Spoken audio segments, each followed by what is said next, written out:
Bonjour à tous, merci d'être là comme chaque week-end à la fois sur 01 TV et BFM Business pour votre rendez-vous dédié à toutes les mobilités. Bienvenue dans En route pour demain et bonjour Pauline. Bonjour François.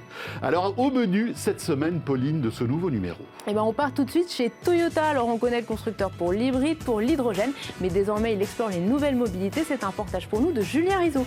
Avec les Toyota Tech Days dans quelques instants. Et puis on découvrira aussi un scooter magique, Pauline, quasiment magique, puisqu'il a la particularité de pouvoir se recharger en 50 secondes. Bon, il y a une petite astuce, on va tout vous expliquer tout à l'heure.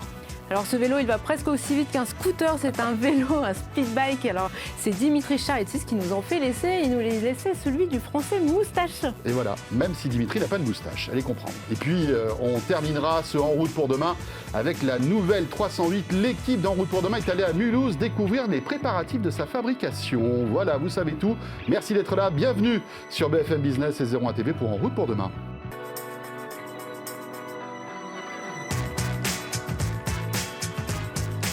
BFM Business et 01 TV présente En route pour demain avec Pauline Ducamp et François Sorel.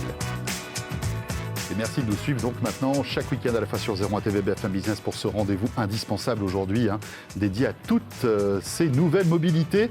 Pauline, on va parler pour commencer de Toyota. Tout à fait, le constructeur japonais, on le connaît pour la Yaris hybride, on le connaît pour ses travaux dans l'hydrogène avec la Mirai, mais désormais Toyota s'essaye aux nouvelles mobilités. Olivier Mélan et Julien Rizzo sont allés découvrir cette nouvelle stratégie. Cela fait plus d'un an que Toyota ne se présente plus comme un constructeur automobile, mais comme une entreprise de mobilité. Il se transforme comme tous les autres constructeurs, comme Renault ou Stellantis. Mais Toyota a une particularité, c'est qu'il s'attaque à la mobilité urbaine pour les piétons. Il lance ainsi 3 véhicules construits sur une trottinette électrique à 3 roues. Il y aura une version qu'on pourra conduire assis, une version qu'on pourra conduire debout, et enfin une version qu'on pourra conduire avec un fauteuil roulant. L'idée est de proposer une mobilité pour tout le monde. C'est ce que nous explique Franck Marotte, le PDG de Toyota France. L'ambition, c'est vraiment de servir tous les consommateurs de mobilité, quelle que soit leur situation, quelle que soit leur localisation géographique, quel que soit leur statut personnel. Ces véhicules ont été conçus pour répondre aux besoins de la population vieillissante du Japon. Capteurs, vitesse, tout a été pensé pour la sécurité. C'est ce que nous a expliqué Sverrik Bormans, le chef de la division olympique et paralympique de Toyota pour Paris 2024. La vitesse, elle est programmable entre 2, 4, 6, 8 ou 10 km/h. On n'est pas là pour la vitesse, comme je dirais dans la ville, les scooters. C'est vraiment pour les personnes à mobilité réduite. Et puis après, il y a des capteurs. Donc, si jamais le capteur détecte quelque chose à moins de 2 mètres, il donne une information sonore et visuelle et réduit la vitesse. Ces petits véhicules électriques ont une autonomie de 10 à 14 km et il faudra 2h30 pour recharger leur batterie. Produits entièrement au Japon, ils ont été conçus avec des athlètes et des personnes à mobilité réduite. Premier test grandeur nature pour ces tricycles, les Jeux Olympiques de Tokyo. Ils vont être mis à disposition du personnel de sécurité et du personnel médical. Mais pour Franck Marotte, lors de leur commercialisation, ils seront principalement proposés aux entreprises. Mais on ne s'interdit pas que des collectivités publiques, par exemple, puissent les utiliser dans des hôpitaux, dans des aéroports. Il y a des entreprises dont les infrastructures peuvent être également adaptées à ce type d'utilisation. Donc le public peut être extrêmement large. Tellement large qu'il pourrait aussi dans un second temps être proposé aux particuliers. Tout sera décidé en fonction principalement du retour des utilisateurs lors des Jeux Olympiques de Tokyo. L'objectif de Toyota, c'est d'en proposer partout où c'est possible et où c'est nécessaire, selon Sverrik Bormans. La vision est ouverte, c'est un retour d'expérience. Il y a moyen d'utiliser ça, on croit, pour les personnes, par exemple, dans des musées ou dans des parcs d'attractions, où certains modèles comme celui-là pourraient peut-être être homologués pour la sécurité sociale, pour le support des gens. Donc il y a plein de possibilités qui vont s'ouvrir à nous. Mais l'avenir de cette nouvelle mobilité ne va pas se jouer seulement aux Jeux Olympiques de Tokyo. Ces véhicules vont être testés à Woven, la ville que construit Toyota, où seront rassemblées toutes les innovations du constructeur pour correspondre au mieux aux attentes des utilisateurs, nous confirme Franck Marotte. On le fera ensuite dans un second temps, dans une ville que l'on est en train de construire et qui nous permettra de tester, d'explorer des pistes, parce que finalement on est sur un nouveau terrain de jeu pour Toyota. On est encore certain de rien en termes de succès et donc on s'attache à tout tester au plus près du consommateur. La centricité client, c'est une valeur forte chez nous et donc on va tester, explorer pour finalement commercialiser bien des objets extrêmement variés dans les années qui viennent et qui permettront à chacun, à domicile, dans la ville, en dehors des villes, de pouvoir bénéficier d'une mobilité qui lui convient. 300 de ces véhicules vont être déployés lors des Jeux Olympiques de Tokyo. Il faudra encore être patient, par contre, pour les voir en France et attendre notamment les Jeux Olympiques de Paris en 2024. BFM Business et 01 TV présente En route pour demain, l'invité. Allez, on va parler maintenant scooter électrique. C'est bien pratique le scooter électrique. Il y a pas mal d'offres aujourd'hui dans la plupart des grandes villes de France. On va s'intéresser à une toute nouvelle. Il s'agit de The Way, Pauline. Oui, The Way, en fait, c'est une start-up qui vient de se lancer à Paris et puis en petite couronne. Et donc, le principe, c'est en fait des batteries interchangeables. Alors, nous sommes avec Stéphanie Gosset. Vous êtes la cofondatrice de The Way. Bonjour, merci d'être avec nous aujourd'hui. Bonjour, merci de me recevoir.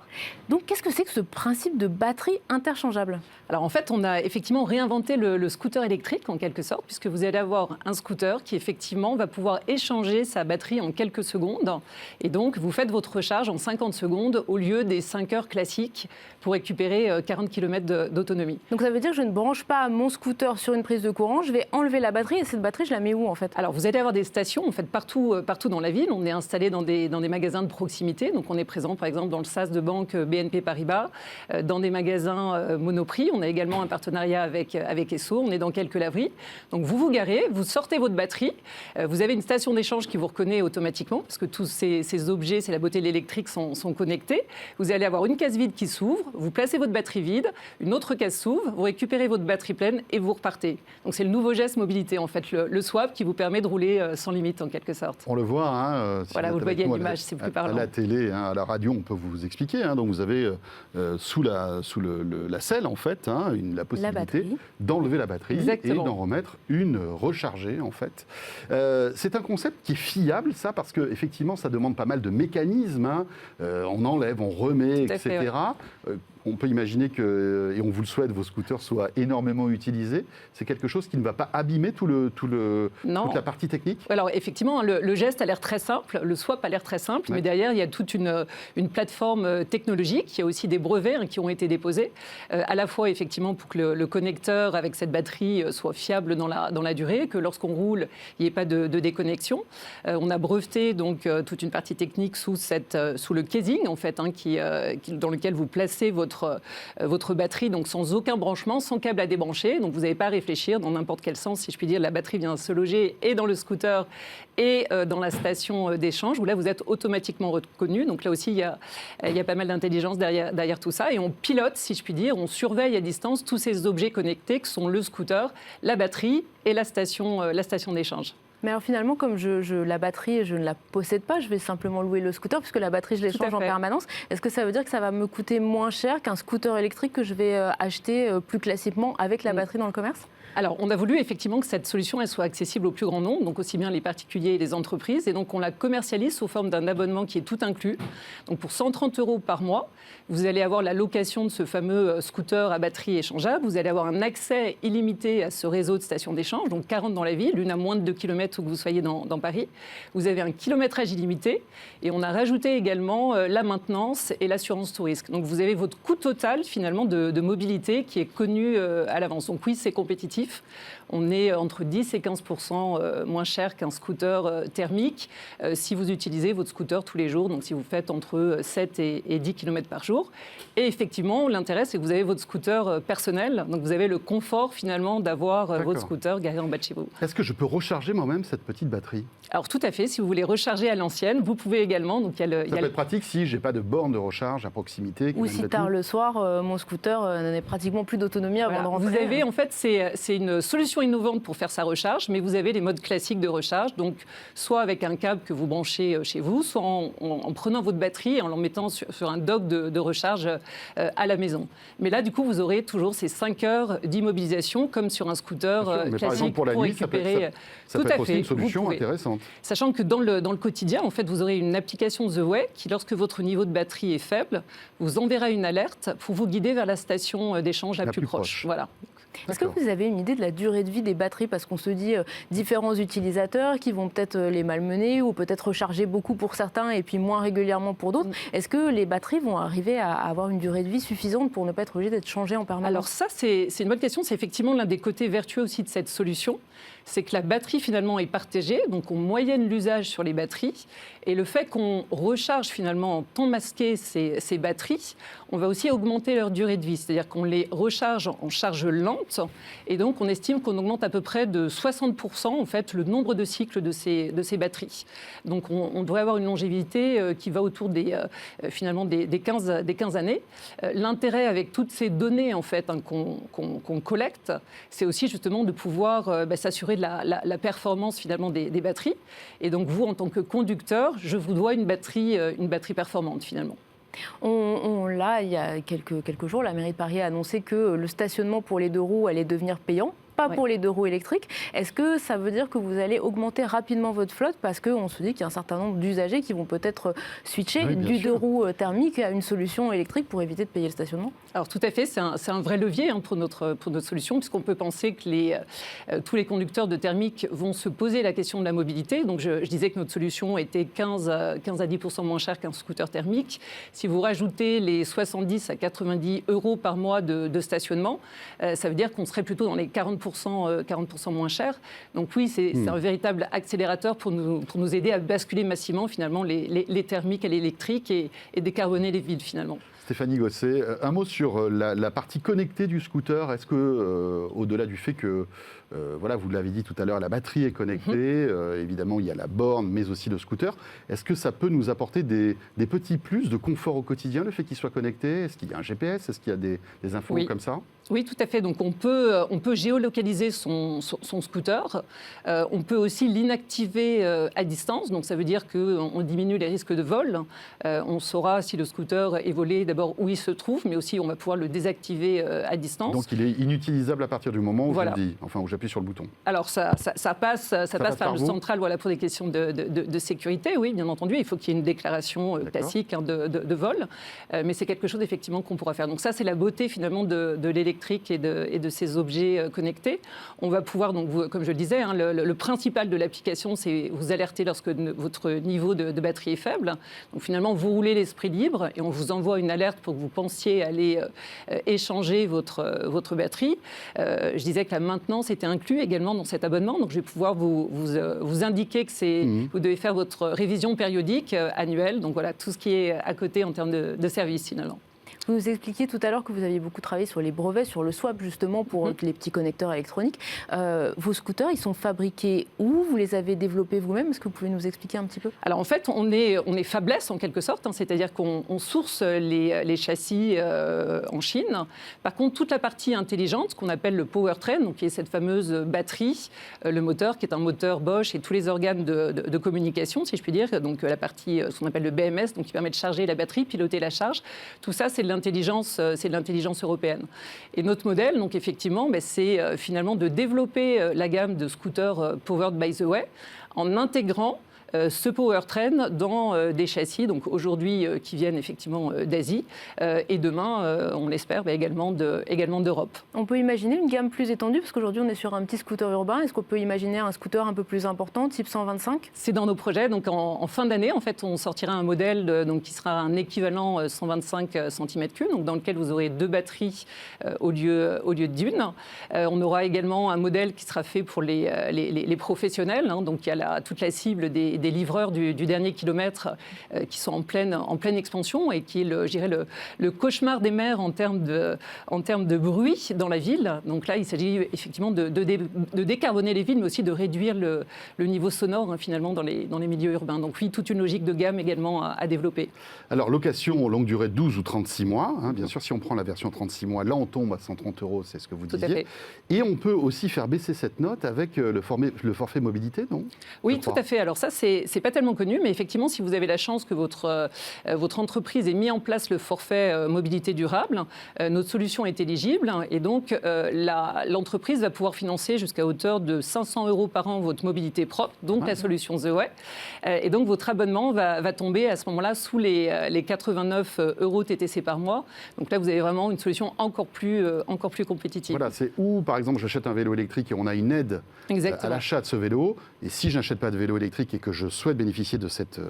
Vous pouvez louer le scooter The Way. Et vous aurez... année, je crois. Hein. Alors, c'est chaque année. Chaque année, en fait, vous aurez ces 500 € par an. Ça fait vraiment baisser la note. En parler à vos entreprises respectives, mais effectivement, c'est un vrai plus. Parfait, ben voilà, The Way, donc attesté, 40 lieux de recharge aujourd'hui dans Paris, un service qui vient de se lancer. On vous souhaite plein de bonnes choses pour la suite. Merci pour votre accueil, merci à vous. Il faudra demander à toute l'équipe de En route pour demain de tester ça. De tester, d'essayer, évidemment. Je vous attends, je vous attends. On viendra. Merci beaucoup. J'espère. Merci beaucoup. Merci. BFM Business et 01 TV présente En route pour demain, l'essai.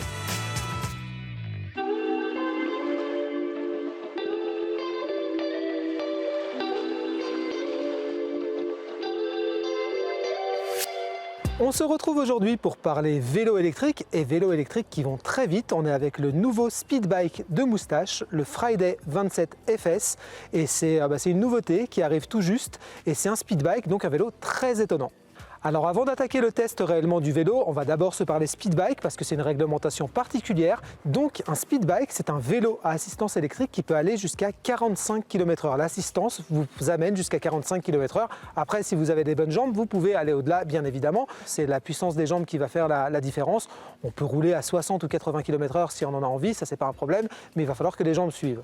Une fois qu'on a dit ça, on n'a pas dit l'essentiel parce que la pratique du speedbike en France, elle est très réglementée. Tout d'abord, c'est un vélo avec lequel on n'a pas le droit de rouler sur les pistes cyclables. En fait, c'est un vélo sur lequel on roule sur les mêmes routes que les scooters ou les voitures. C'est un vélo qui doit être immatriculé et assuré. Et enfin, on ne peut pas avoir un casque de vélo traditionnel. Il faut avoir soit un casque de moto, soit un casque homologué. C'est la fameuse norme ECE 2205 que tout le monde connaît évidemment. Et donc, c'est donc un casque comme ça qu'il faut avoir pour rouler avec le speedbike. Et bien sûr, deux autres contraintes. On ne peut pas avoir un porte-enfant derrière et on ne peut pas non plus avoir une carriole ou une remorque. C'est tout simplement interdit. Enfin, une dernière norme, et elle est de taille.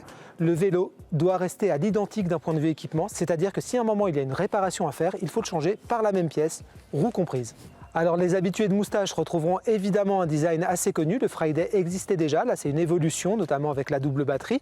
Mais on a bien sûr du Moustache, enfin, ça saute aux yeux. On a des tubes profilés, on a des soudures qui sont polies. C'est un vélo qui est très très bien fini, très beau.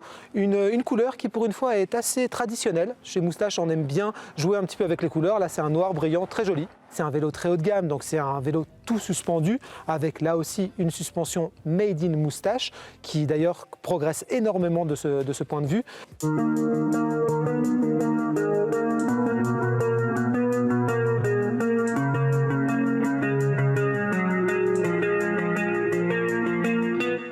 Au niveau de l'équipement, on est sur un vélo pour de gros rouleurs, pour des longs trajets. Donc on a évidemment toute une panoplie d'accessoires. On a le rétroviseur, on a les garde-boue, le porte-bagages, une selle Brooks en cuir. Donc voilà, là aussi c'est du haut de gamme.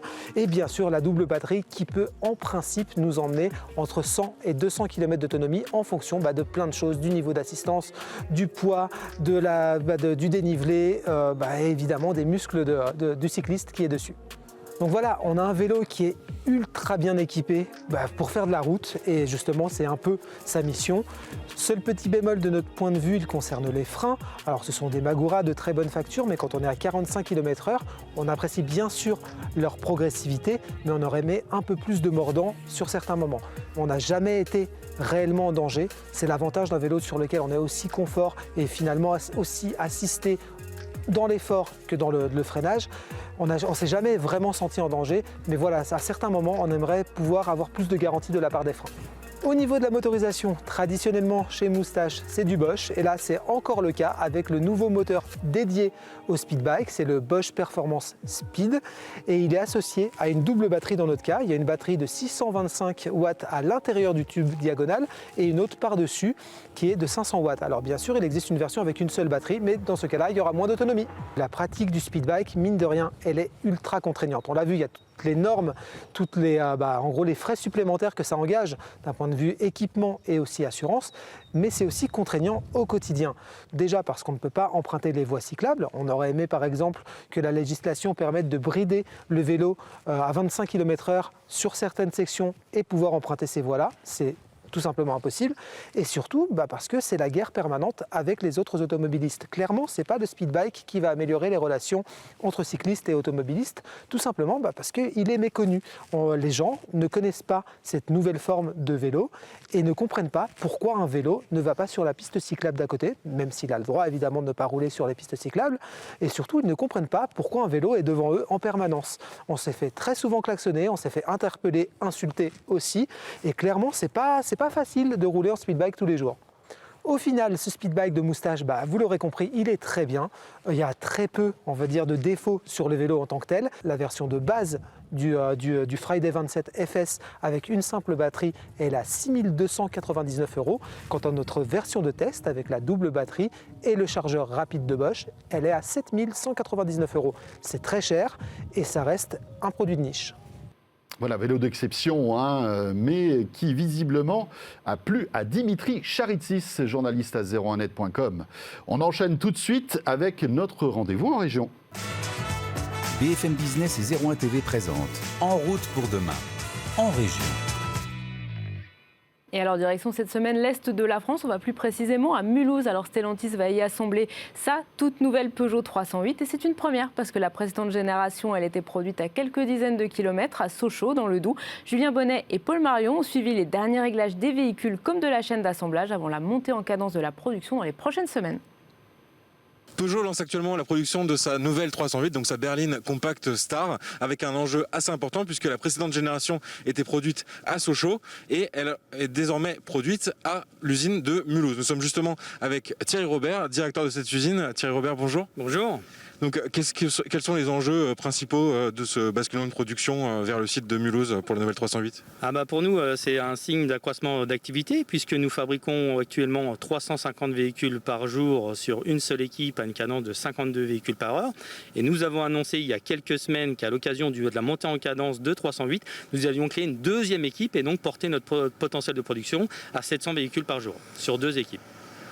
Donc en termes d'activité et de volume, finalement, sur une année, en termes de capacité, vous estimez à combien la hausse de production ? Aujourd'hui, c'est impossible à dire compte tenu de la situation actuelle. Par contre, nous sommes prêts à répondre à toute évolution de marché. Et si la demande devrait encore évoluer, on sera prêt, on sera réactif pour en fabriquer le plus possible.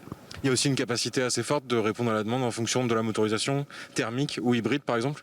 Oui, et l'usine, ces dernières années, s'est complètement transformée pour devenir de plus en plus agile. Et aujourd'hui, on fabrique actuellement plus de 40% de véhicules hybrides sur le site de production de Mulhouse. Et si jamais l'évolution devait se poursuivre, on est complètement flexible et on est capable de fabriquer 100% de véhicules hybrides si c'était nécessaire. Peugeot finalise aussi actuellement la version break de sa 308, donc la version SW. On a eu la chance aujourd'hui de participer à la phase dite de synthèse client, donc permettre d'affiner ce développement. On découvre ça tout de suite.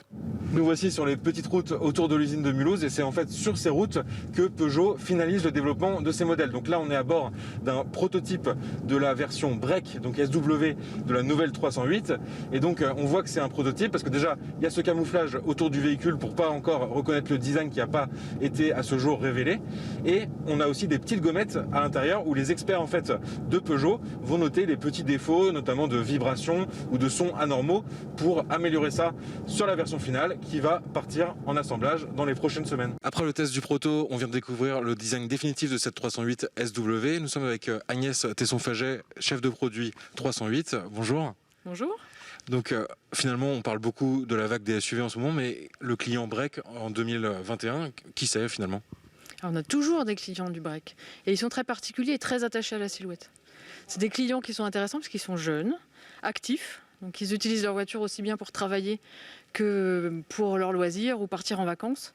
En général, ils sont accompagnés, donc avec des passagers toujours, et donc très attentifs et à la silhouette et au plaisir de conduire, mais aussi à la façon dont ils accueillent leurs passagers et dont ils peuvent charger la voiture.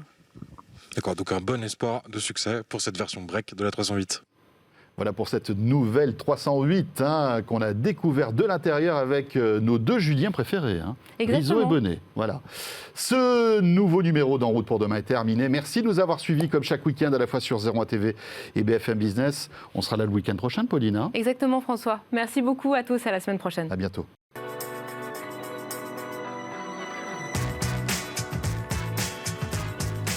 BFM Business et 01 TV présente En route pour demain avec Pauline Ducamp et François Sorel.